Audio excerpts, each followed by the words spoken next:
Good afternoon. I'd like to introduce to you the Lydite fence charger. It comes in 4 models. The first one is 0.5 joules, covers 15 miles. The next model is 1.0 joules and covers 30 miles. The third one is 2.0 joules to cover 50 miles. And the largest is 3.0 joules that covers 65 miles. And they all can be powered by 3 different kinds of energy sources: AC/DC adapter, solar panel, or battery pack.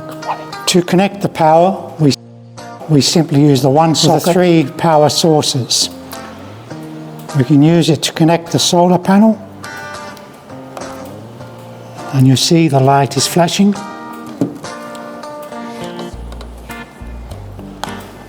We can connect it to our battery by using the alligator clips. As you see, the light is flashing. For AC power,